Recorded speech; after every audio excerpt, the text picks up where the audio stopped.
नमस्कार बच्चों, गुरुकुल एकेडमी के YouTube चैनल पर आप सभी लोगों का स्वागत है। जैसा कि आप जानते हैं कि हम लोग वायुमंडल पढ़ रहे हैं और पिछली क्लास में हमने वायुमंडल का कंपोजिशन पढ़ा हुआ था और वायुमंडल के कंपोजिशन में गैसें, जलवाष्प और धूलकण को हमने सीखा था और गैसों के बारे में हमने जानकारी प्राप्त की थी कि वायुमंडल में सबसे ज़्यादा मात्रा में नाइट्रोजन पाई जाती है 78%, इसके बाद में ऑक्सीजन 21% और तीसरे नंबर पर जो गैस है आर्गन है 0.93% और चौथे नंबर पर कार्बन डाइऑक्साइड है 0.04%। ये चार प्रमुख गैसें हैं जो कि वायुमंडल में पाई जाती हैं। इन गैसों के अलावा कुछ मात्रा में हाइड्रोजन, हीलियम, ओजोन, मीथेन और इसके अलावा अक्रिय गैसों में जो सबसे बड़ी गैस वायुमंडल में पाई जाती है सबसे ज़्यादा मात्रा में वो आर्गन है। आर्गन के अलावा हीलियम, नियॉन, क्रिप्टॉन, जेनॉन ये सभी अक्रिय गैसें भी वायुमंडल में पाई जाती हैं। और आपको ये बताया गया था कि वायुमंडल में रेडॉन नामक अक्रिय गैस सामान्य तौर पर नहीं पाई जाती है, लेकिन जब भूकंप आना होता है तो भूकंप की उत्पत्ति के समय पर थोड़ी बहुत मात्रा में वायुमंडल में रेडॉन की उपस्थिति एक्सपीरियंस की जाती है। और कार्बन डाइऑक्साइड के बारे में हमने चर्चा की थी, नाइट्रोजन के बारे में हमने चर्चा की थी कि नाइट्रोजन एक प्रमुख गैस है और जो हमारी पृथ्वी पर पेड़ पौधे हैं वो सामान्य तौर पर वायुमंडल की स्वतंत्र नाइट्रोजन का उपयोग नहीं कर पाते हैं। हालांकि कुछ बैक्टीरिया जैसे राइजोबियम वगैरह और कुछ नील हरित शैवाल वायुमंडल की स्वतंत्र नाइट्रोजन को नाइट्रेट या अमोनिया में कन्वर्ट करते हैं और इस प्रक्रिया को हमने नाइट्रोजन स्थिरीकरण या नाइट्रोजन फिक्सेशन के रूप में सीखा हुआ था। और इसके साथ साथ हमने ये सीखा था कि ये नाइट्रोजनस कंपाउंड पुनः नाइट्रोजन में कन्वर्ट हो जाते हैं और इस प्रोसेस को डिनाइट्रिफिकेशन यानी विनाइट्रीकरण कहा जाता है और ये पूरा का पूरा चक्र नाइट्रोजन साइकिल के नाम से जाना जाता है। तो नाइट्रोजन साइकिल में एक चरण नाइट्रोजन स्थिरीकरण, नाइट्रोजन फिक्सेशन का होता है और दूसरा चरण डिनाइट्रिफिकेशन यानी विनाइट्रीकरण का होता है। दूसरा हमने ऑक्सीजन के बारे में सीखा था कि वायुमंडल में दूसरी सबसे अधिक मात्रा में पाई जाने वाली गैस ऑक्सीजन है और ऑक्सीजन को जीवनदायिनी गैस, प्राणदायिनी गैस कहा जाता है। और ये ऑक्सीजन वायुमंडल में पेड़ पौधों के फोटोसिंथेसिस के द्वारा जो उत्पन्न होती है और सबसे ज्यादा ऑक्सीजन का उत्पादन समुद्री वनस्पतियों के द्वारा किया जाता है। फाइटोप्लैंक्टन, डायटम, शैवाल इत्यादि के द्वारा हमारी पृथ्वी में सबसे अधिक मात्रा में ऑक्सीजन प्रोड्यूस की जाती है। आर्गन एक स्थायी गैस है, ऑक्सीजन एक स्थायी गैस है, नाइट्रोजन एक स्थायी गैस है और कार्बन डाइऑक्साइड के बारे में हमने सीखा हुआ था कि कार्बन डाइऑक्साइड वायुमंडल में पाई जाने वाली एक ऐसी गैस है जो मानव जीवन के लिए हानिकारक भी है और मानव जीवन के लिए लाभदायक भी है। और लाभदायक इसलिए है मानव जीवन के लिए क्योंकि प्रकाश संश्लेषण की क्रिया के लिए कार्बन डाइऑक्साइड का होना अति आवश्यक है। दूसरा हानिकारक इसलिए है क्योंकि कार्बन डाइऑक्साइड गैस वातावरण के तापमान में वृद्धि करती है और इसीलिए इसे ग्रीन हाउस गैस के नाम से जाना जाता है। कार्बन डाइऑक्साइड के अलावा, कार्बन के अलावा मीथेन भी एक ग्रीन हाउस गैस है, जलवाष्प को भी ग्रीन हाउस गैस माना जाता है और इसके अलावा नाइट्रोजन के जो नाइट्रस ऑक्साइड हो गया, क्लोरोफ्लोरोकार्बन, ये सारी की सारी ग्रीन हाउस गैसें हैं। तो ग्रीन हाउस गैसों में ग्रीन हाउस गैसें किन्हें कहा जाता है? ऐसी गैसें जो किसी ग्रह या उपग्रह के वातावरण के तापमान में वृद्धि करती हैं, उन गैसों को ग्रीन हाउस गैसों के नाम से जाना जाता है। तो जो प्रमुख ग्रीन हाउस गैसें हैं उनमें कार्बन डाइऑक्साइड है, दूसरे नंबर पर मीथेन को ग्रीन हाउस गैस माना जाता है। तीसरा जलवाष्प, जलवाष्प भी एक ग्रीन हाउस गैस है। जलवाष्प के बाद क्लोरोफ्लोरोकार्बन, ये भी ग्रीन हाउस गैस है। नाइट्रस ऑक्साइड को भी ग्रीन हाउस गैस माना जाता है। तो ये सारी की सारी ग्रीन हाउस गैसें हैं और ग्रीन हाउस गैस वातावरण के तापमान में वृद्धि करती हैं और हमारी पृथ्वी में जो ग्लोबल वार्मिंग का प्रमुख कारण है वो कार्बन का बहुत अधिक मात्रा में उत्सर्जन है। और कार्बन का उत्सर्जन प्राकृतिक कारणों से भी होता है, मानवीय कारणों से होता है। जैसे जब ज्वालामुखी में इरप्शन होते हैं, विस्फोट होते हैं, तो उनसे कार्बन डाइऑक्साइड निकलती है। मीथेन की बात करें तो मीथेन का उत्सर्जन भी प्राकृतिक और मानवीय कारणों से होता है। धान का पौधा मीथेन का उत्सर्जन करता है। जो जुगाली करने वाले जीव होते हैं, रूमिनेटिंग एनिमल्स, ये भी मीथेन का उत्सर्जन करते हैं। इसके अलावा जो दलदल वाले क्षेत्र होते हैं, कोयले की खदानें होती है, ये भी मीथेन का उत्सर्जन करती हैं। क्लोरोफ्लोरोकार्बन आप जानते हैं कि जो रेफ्रिजरेटर होते हैं, एयर कंडीशनर्स होते हैं, उनसे क्लोरोफ्लोरोकार्बन का उत्सर्जन होता है। और हम अलग से ग्लोबल वार्मिंग को पढ़ेंगे, इनसे संबंधित मॉन्ट्रियल प्रोटोकॉल वगैरह, क्योटो प्रोटोकॉल वगैरह, इन सबको हम अलग से वीडियो बना करके आपको प्रोवाइड करा देंगे। तो ग्लोबल वार्मिंग के पूरे इश्यू को आप समझ जाएंगे। इसके बाद में गैसों के बाद में वायुमंडल का जो दूसरा सबसे महत्वपूर्ण कंपोनेंट है वह है जलवाष्प, वाटर वेपर। वायुमंडल का जो दूसरा महत्वपूर्ण कंपोनेंट है वो जलवाष्प है, वाटर वेपर। वाटर वेपर, जलवाष्प कहते किसे हैं कि वायुमंडल में उपस्थित जल की मात्रा को ही जलवाष्प कहा जाता है। वायुमंडल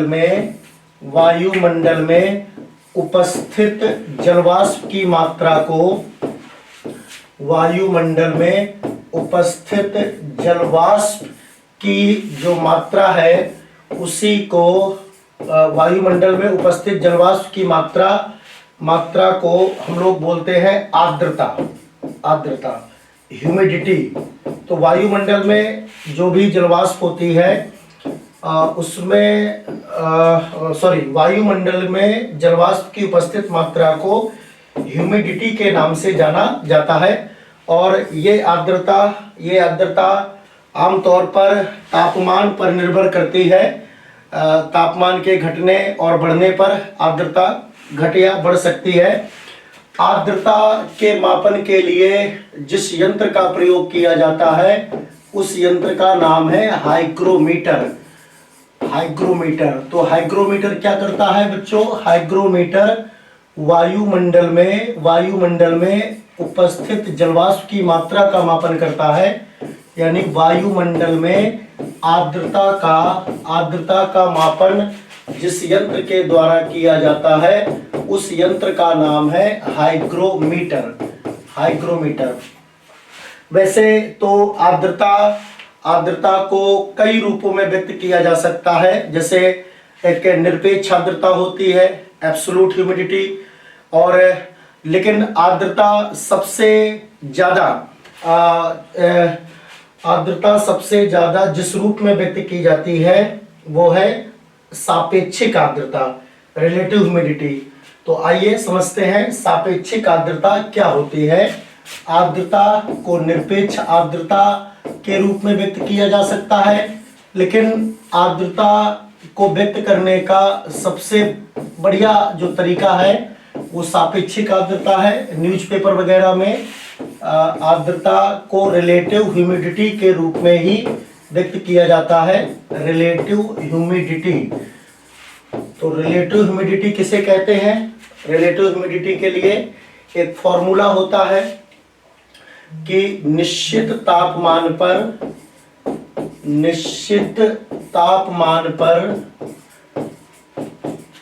वायुमंडल में उपस्थित जलवाष्प, निश्चित तापमान पर वायुमंडल में उपस्थित जलवाष्प की मात्रा उपस्थित जलवाष्प की मात्रा, निश्चित तापमान पर वायुमंडल में उपस्थित जलवाष्प की मात्रा अपॉन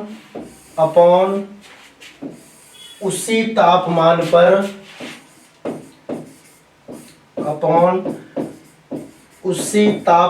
पर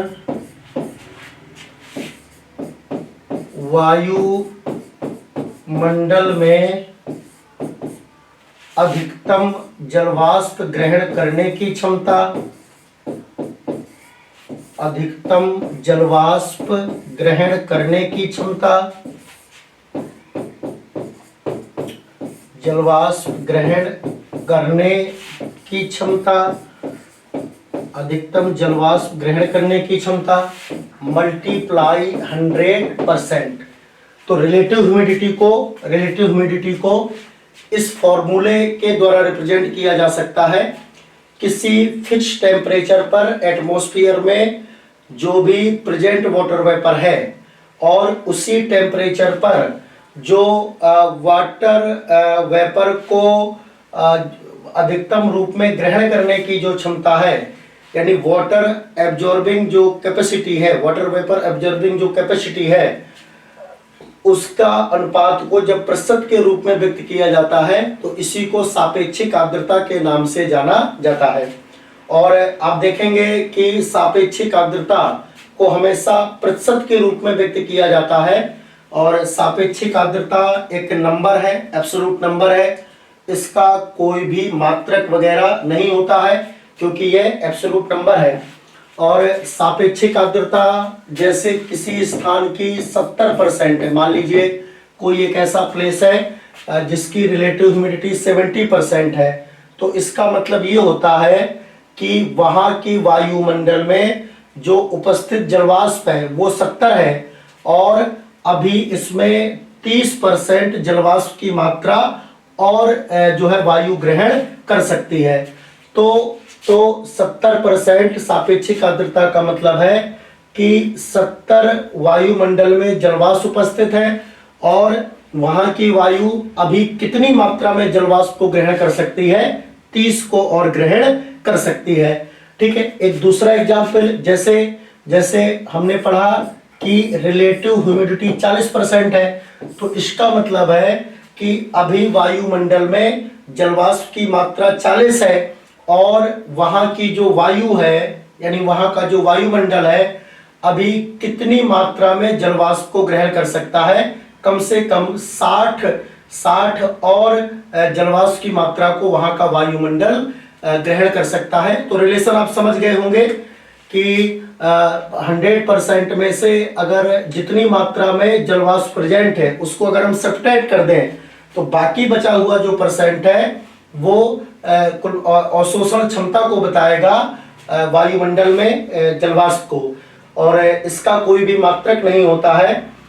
सवाल यहाँ से ये पूछा जाता है कि यदि हम टेम्परेचर को बढ़ाएं या टेम्परेचर को कम करें, टेम्परेचर को बढ़ाएं या टेम्परेचर को कम करें, तो ह्यूमिडिटी पर, स्पेशली रिलेटिव ह्यूमिडिटी पर क्या प्रभाव पड़ेगा, रिलेटिव ह्यूमिडिटी पर क्या प्रभाव पड़ेगा। जैसे वायुमंडल के तापमान को कम करें तो रिलेटिव ह्यूमिडिटी बढ़ेगी या कम होगी, या टेम्परेचर को घटाएं तो रिलेटिव ह्यूमिडिटी कम होगी या ज्यादा होगी। आइए इस बात को समझते हैं हम कि टेम्परेचर के घटाने और बढ़ाने पर ह्यूमिडिटी पर, रिलेटिव ह्यूमिडिटी पर क्या प्रभाव पड़ेगा। तो हम सब जानते हैं, पहले तो आपको ये सीखना है कि अगर टेम्परेचर को बढ़ाया जाता है तो वायु के जो मॉलिक्यूल है, गैसों के जो मॉलिक्यूल है उनके बीच की दूरी बढ़ेगी। अगर टेम्परेचर को बढ़ाया जाता है तो जो इंटरमॉलिक्यूलर स्पेस है उनके बीच की दूरी बढ़ेगी। इसीलिए जलवाष्प ग्रहण करने की क्षमता में भी वृद्धि होगी। तो टेम्परेचर को अगर बढ़ाया जाता है तो जलवाष्प ग्रहण करने की क्षमता में वृद्धि होती है। जलवाष्प ग्रहण करने की क्षमता में वृद्धि होती है। जलवाष्प ग्रहण करने की क्षमता में वृद्धि होती है अगर टेम्परेचर को बढ़ाया जाता है। तो जलवाष्प ग्रहण करने की क्षमता में वृद्धि होती है। ठीक है, और अगर जलवाष्प ग्रहण करने की क्षमता में वृद्धि होगी, क्यों जलवाष्प ग्रहण करने की क्षमता में वृद्धि होगी? क्योंकि टेम्परेचर के बढ़ने पर जो इंटरमोलिक्यूलर स्पेस है गैसों के अणुओं के बीच में वो बढ़ जाता है। इसलिए पहले से कहीं ज्यादा मात्रा में ये जो वायु है वो जलवाष्प को ग्रहण कर सकती है। ठीक है, और अगर जलवाष्प को ग्रहण करने की क्षमता में वृद्धि होगी, अगर जलवाष्प को ग्रहण करने की क्षमता में वृद्धि होगी तो ये फॉर्मूला देखिए कि जितनी मात्रा में वायुमंडल में जलवाष्प की मात्रा है, भाई टेम्परेचर को घटाए या बढ़ाए तो जितनी मात्रा में वायुमंडल में जलवाष्प उपस्थित है इस पर तो कोई फर्क नहीं पड़ेगा। टेम्परेचर को कम करें या ज्यादा करें तो वायुमंडल में जो भी उपस्थित जलवाष्प है इसकी मात्रा में कोई अंतर नहीं पड़ेगा, यानी कि आपका अंश नहीं बढ़ेगा।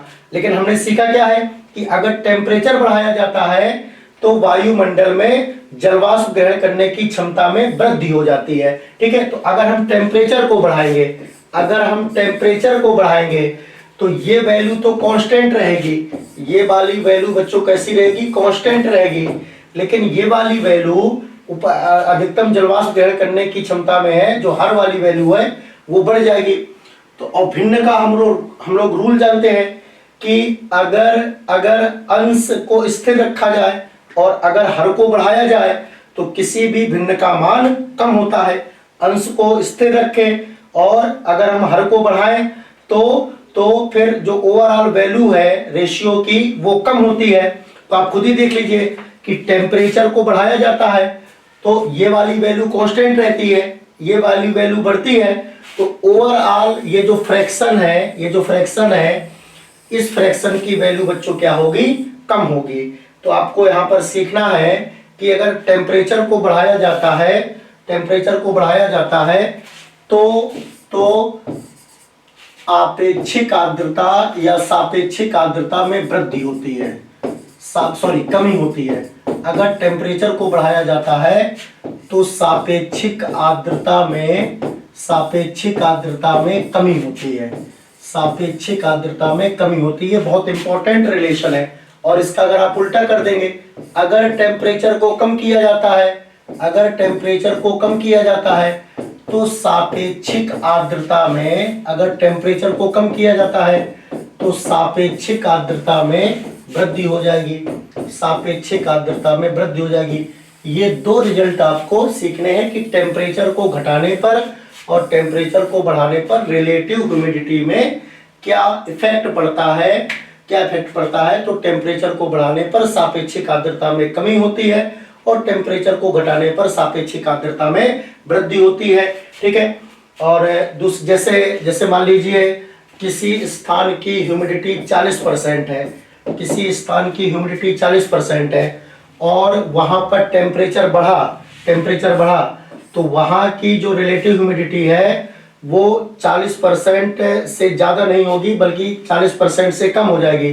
तो अगर हम यहाँ के स्थान के तापमान को बढ़ा दें तो रिलेटिव ह्यूमिडिटी हमको 35 मिलेगी, कभी भी 42 या 41 या 40 से ज्यादा नहीं मिलेगी। इसका कारण ये है कि जब हम वहाँ के टेम्परेचर को बढ़ाएंगे तो गैसों के बीच में जो इंटरमोलिक्यूलर स्पेस है गैसों के अणुओं के बीच में, वो इंटरमोलिक्यूलर स्पेस बढ़ जाएगा और वायुमंडल में जलवाष्प ग्रहण करने की क्षमता में वृद्धि हो जाएगी।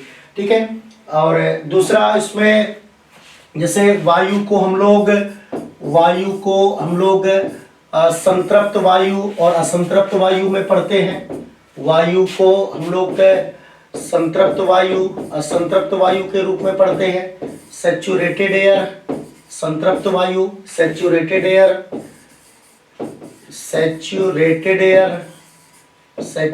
एयर। दूसरा असंतृप्त वायु, असंतृप्त वायु,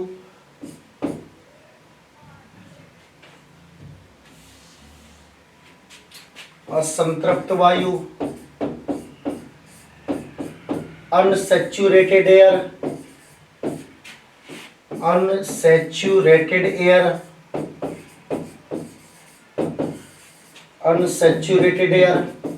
तो संतृप्त वायु किसे कहते हैं? अगर वायु में उपस्थित जलवाष्प की मात्रा 100 या 100% से ज्यादा हो, ठीक है, जो जलवाष्प है, अगर वायु में उपस्थित जलवाष्प की मात्रा 100% या इससे ज्यादा हो तो ऐसी वायु को संतृप्त वायु कहा जाता है। दूसरा, असंतृप्त वायु किसे कहते हैं, इसको आप उलट दीजिए। अगर वायु में उपस्थित जलवाष्प की मात्रा 100% से कम है या किसी स्थान की रिलेटिव ह्यूमिडिटी 100% से ज्यादा है तो ऐसी वायु को संतृप्त वायु कहते हैं। और अगर सापेक्षिक आर्द्रता या रिलेटिव ह्यूमिडिटी 100% से कम है तो ऐसी वायु को असंतृप्त वायु के नाम से जाना जाता है। दूसरा जो वर्षा है, ठीक है, ये क्वेश्चन यहाँ से पूछा जाता है। जो वर्षा है, अगर आपसे पूछा जाए कि वर्षा किस पर निर्भर करती है, वर्षा किस पर निर्भर करती है, तो फिर इसका जवाब होगा आर्द्रता पर। वर्षा किस पर निर्भर करती है, वर्षा आर्द्रता या ह्यूमिडिटी पर निर्भर करती है। और वर्षा तभी होगी जब वायु हमारी संतृप्त होगी। अगर वायु में उपस्थित जलवाष्प की मात्रा 100% या इससे ज्यादा होगी तो फिर वर्षा होगी। लेकिन अगर वायु में उपस्थित जलवाष्प की मात्रा या रिलेटिव ह्यूमिडिटी 100% से कम होगी तो फिर सामान्य तौर पर बारिश नहीं होगी। तो दूसरा आपको सवाल ये याद रखना है कि वर्षा की जो मात्रा है या जो वर्षा है वो आमतौर पर आर्द्रता पर निर्भर करती है। इसमें आर्द्रता की अगर हम बात करें तो स्कॉर्चिंग हीट जैसे हम लोग बोलते हैं, या कितनी आर्द्रता होनी चाहिए। सामान्य तौर पर आर्द्रता 60% होनी चाहिए, क्योंकि यदि 60% से ज्यादा आर्द्रता होगी तो हमको उमस का अनुभव होगा, ठीक है। 60% से आर्द्रता कम होगी तो हमको शुष्कता का अनुभव होगा। जैसे बरसात के दिनों में हम लोग अनुभव करते हैं कि जो है पूरा शरीर हमारा पसीने पसीने हो जाता है, शरीर चिपचिपा सा हो जाता है, तो इस समय पर ह्यूमिडिटी ज़्यादा होती है। तो अगर हमें चिपचिपा जैसा महसूस होता है तो इसका मतलब है कि अब आर्द्रता ज़्यादा है। और सर्दियों के समय पर हमको रूखेपन का अनुभव होता है, हमारी स्किन ड्राई हो जाती है, शुष्क हो जाती है। और स्किन के ड्राई या शुष्क होने का कारण है कि आर्द्रता कम हो जाती है। तो फिर प्रश्न उठता है कि वास्तव में कितनी आर्द्रता होना चाहिए जिससे हमारी स्किन ड्राई ना हो या हमारी स्किन चिपचिपी ना हो। तो इसका सही जवाब है कि 60% आर्द्रता अच्छी मानी जाती है। और आप जानते हैं कि जो रेफ्रिजरेटर वगैरह हैं वे न केवल टेम्परेचर को नियंत्रित करते हैं बल्कि ह्यूमिडिटी को भी कंट्रोल करने का काम करते हैं। जैसे कूलर और रेफ्रिजरेटर में मुख्य रूप से अंतर क्या होता है बच्चों, कि जो कूलर होता है वो वायु के तापमान को तो कम करता है, लेकिन कूलर ह्यूमिडिटी को कंट्रोल करने का काम नहीं करता है। लेकिन जो एयर कंडीशन होती है वो न केवल वायु के तापमान को कंट्रोल करता है बल्कि वो ह्यूमिडिटी को भी कंट्रोल करने का काम करता है। तो कई बार जब बहुत ही ज़्यादा भीषण गर्मी पड़ती है या बरसात होती है तो फिर हम अगर कूलर के सामने बैठे होते हैं तो फिर उस समय पर भी हमारा शरीर चिपचिपा जैसा रहता है, क्योंकि कूलर ह्यूमिडिटी को कंट्रोल नहीं कर पाता है। लेकिन अगर एयर कंडीशन में बैठे हुए हैं तो फिर हमारा शरीर सही हो जाता है और हमें चिपचिपेपन का अनुभव नहीं होता है। ये मुख्य रूप से कूलर और एयर कंडीशन में अंतर होता है कि एक केवल टेम्परेचर को कंट्रोल करता है, लेकिन एयर कंडीशन टेम्परेचर के साथ साथ ह्यूमिडिटी को भी कंट्रोल करने का काम करता है। दूसरा अगर आप किसी फर्म में काम करते हैं, अगर आप किसी जो है कंपनी में काम करते हैं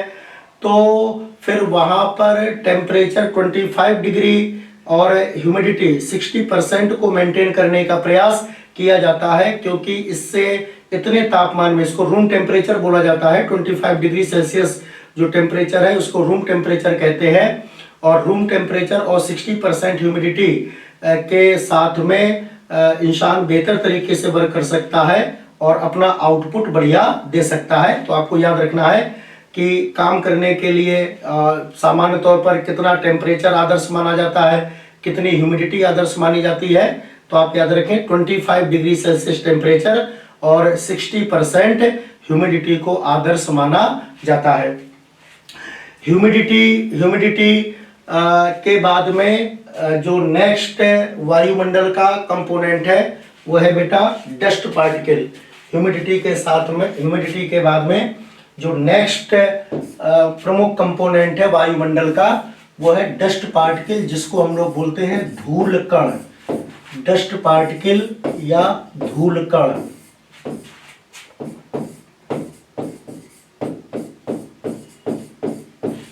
डस्ट पार्टिकल या धूल कण। वायुमंडल में बड़ी मात्रा में डस्ट पार्टिकल पाए जाते हैं, धूल कण पाए जाते हैं।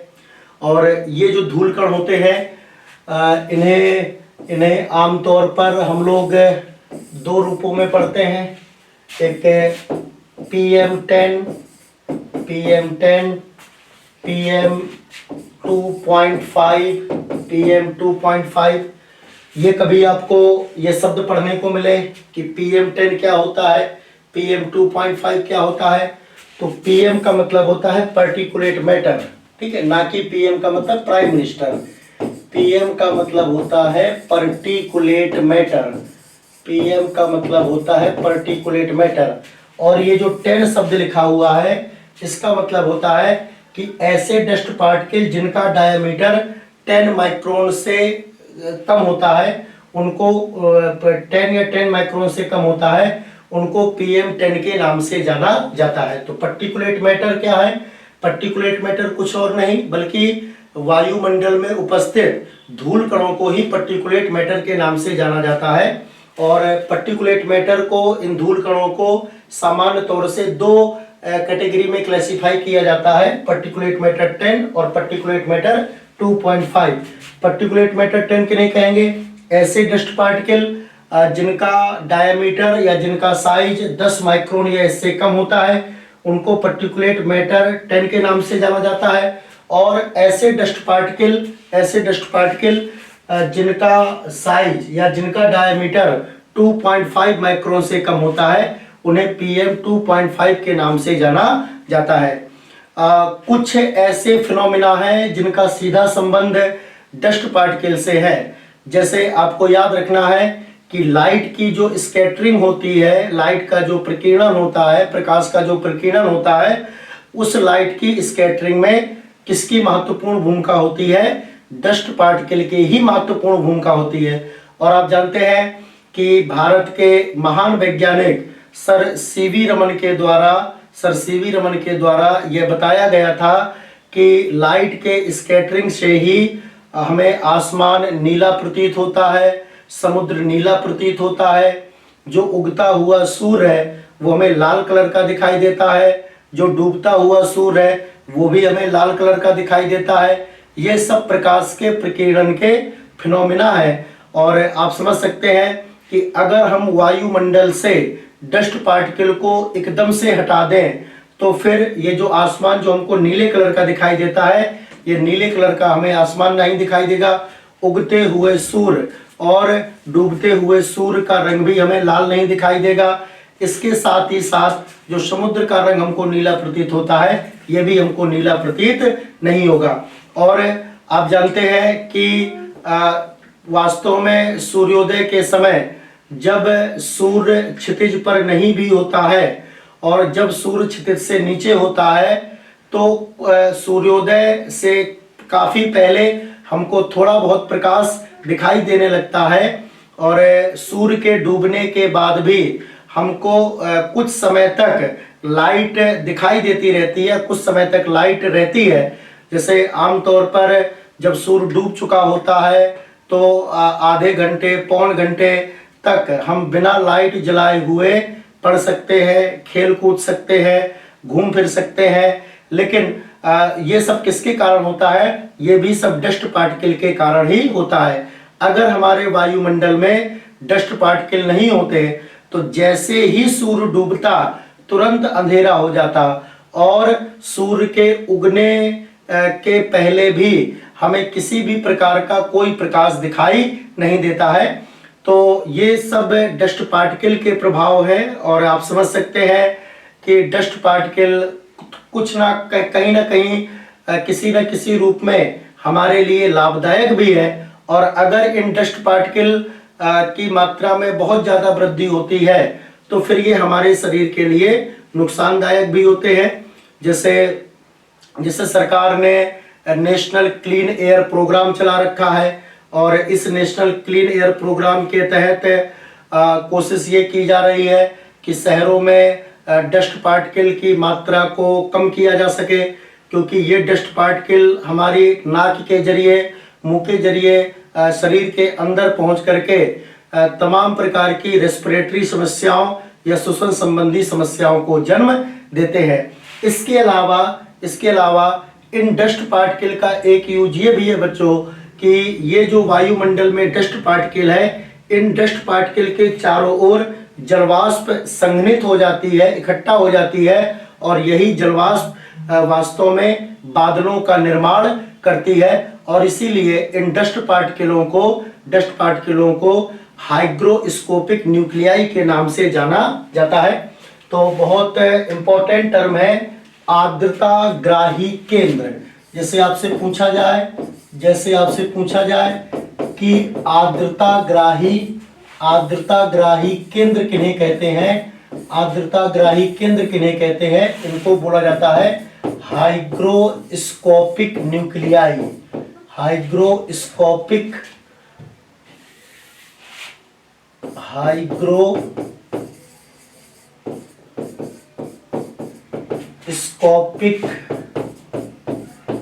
न्यूक्लियाई।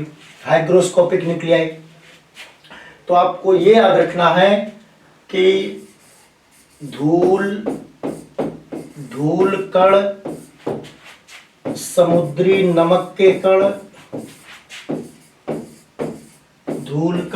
समुद्री नमक के कण ही वास्तव में आर्द्रता ग्राही केंद्र कहलाते हैं। आर्द्रता ग्राही केंद्र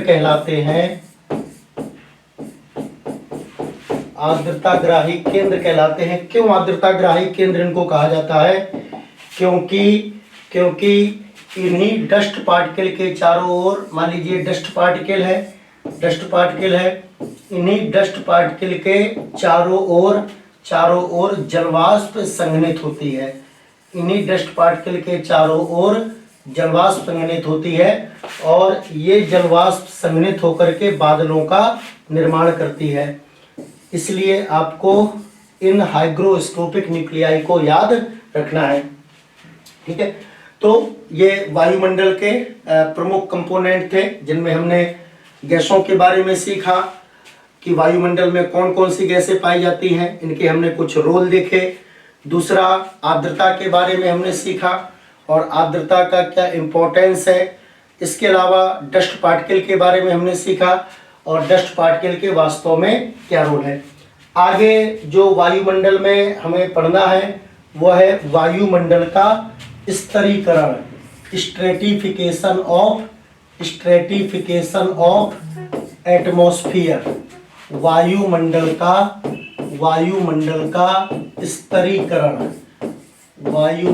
का स्तरीकरण, स्ट्रेटिफिकेशन ऑफ एटमॉस्फेयर।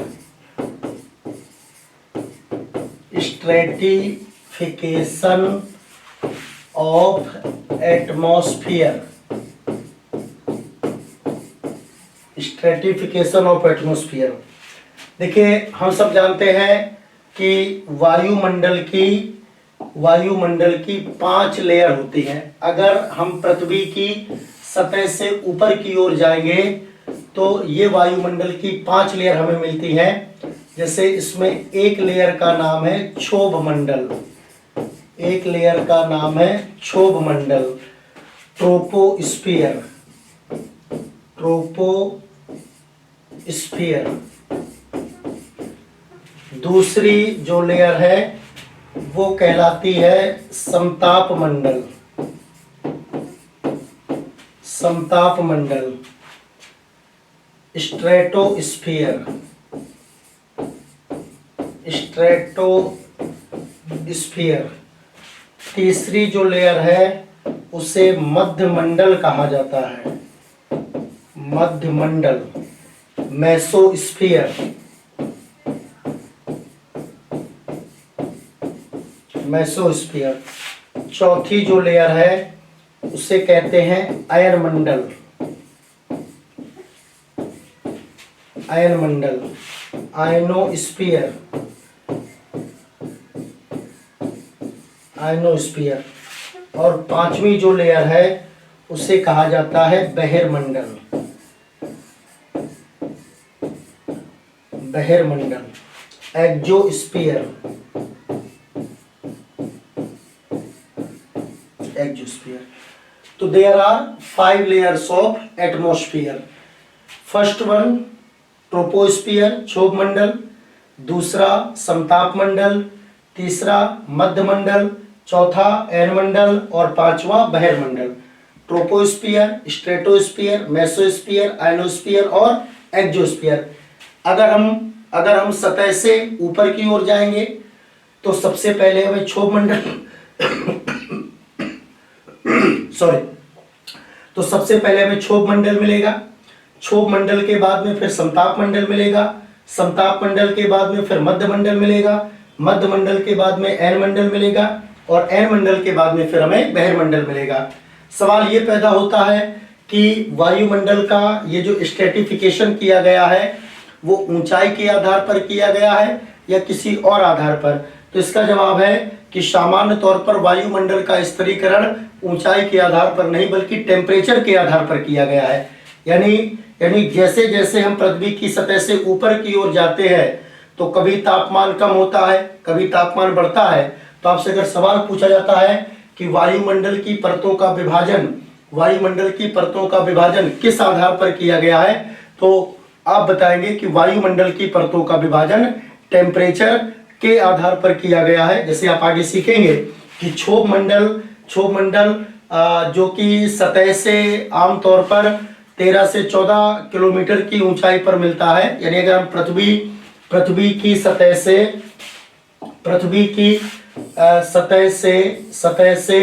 ऊपर की ओर जाए, पृथ्वी की सतह से ऊपर की ओर जाए तो सामान्य तौर पर औसत रूप से 13 से 14 किलोमीटर की ऊंचाई तक के भाग को क्षोभ मंडल के नाम से जाना जाता है। और क्षोभ मंडल की विशेषता ये होती है कि इस मंडल में ऊंचाई में जाने पर तापमान में कमी आती है, ठीक है। और इसके ऊपर 14 से 50 किलोमीटर या 15 से 50 किलोमीटर की ऊंचाई में जाने पर हमें समताप मंडल मिलता है। तो समताप मंडल में जब हम जाएंगे तो हमें टेम्परेचर में वृद्धि मिलेगी। और जब मध्य मंडल में जाएंगे 50 से 80 किलोमीटर की ऊंचाई तक का जो भाग है उसे मध्य मंडल, मेसोस्फीयर कहा जाता है। जब मध्य मंडल में जाएंगे तो फिर से तापमान में कमी मिलेगी। और इसके बाद अगर हम 80 किलोमीटर से आगे 640 किलोमीटर की ऊंचाई तक जाएंगे आयनोस्फीयर में, तो फिर से हमें तापमान में वृद्धि मिलेगी।